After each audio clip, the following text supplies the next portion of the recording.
but this is my baby. This is a guitar I built about 13, 14 years ago, roughly around 1980, right when Night Ranger was getting together.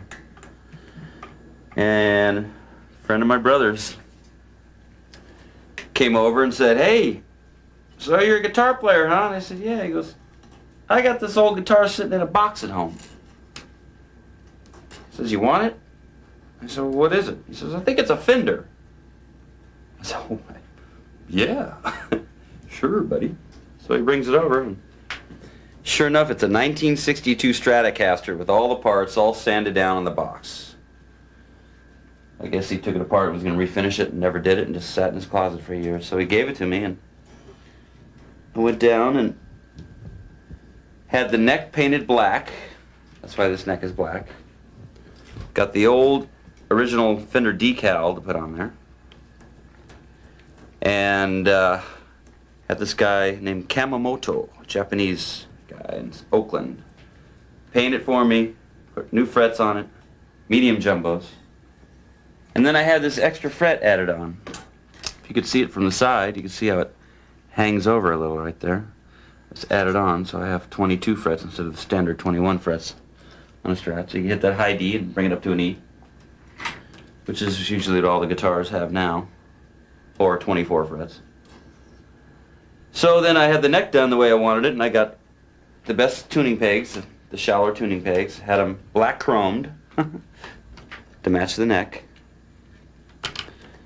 And then I started working on the body. I had some red Emerald orange red paint left over from my Datsun 240Z. I went down to a friend of mine's body shop and he sprayed it for me. So funny because he, just like a car, he put like the gray undercoat primer on it. so I painted it red, and then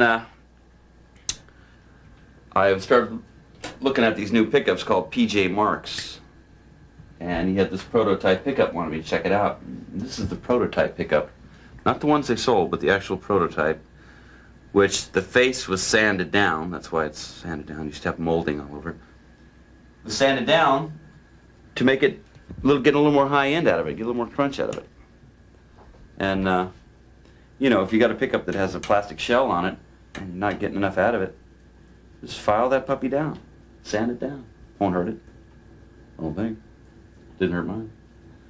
Then I started fiddling around with wireless systems.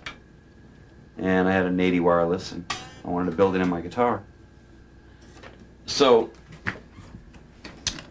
I took the wireless pack about that big, chopped it up into 3 pieces. Put one piece under here. That's like the main transmitter. And I had the other piece under here, more of the guts, and built the battery pack right back here. Got a piece of tape over it so I don't accidentally open it or whatever during the show. And ran my antenna down here, routed out. And the original old antenna used to be really long. And then when the new 80s came out, the high frequencies, antennas were only this long, so you could see where it stops right here. This is the only guitar I use.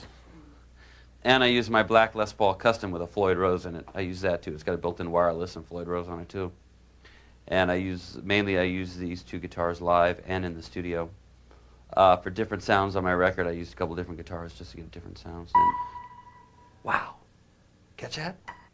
And I've had this ever since Floyd came out with it. Eddie Van Halen, I think, got the first one. I think Carlos Santana got the second one, I think. And the third one ended up in a store in San Francisco, and I rushed right over and traded a Les Paul for it. Traded a Les Paul Custom for a Floyd Rose and a fret job. That's how bad I wanted it. That's how expensive they were back then.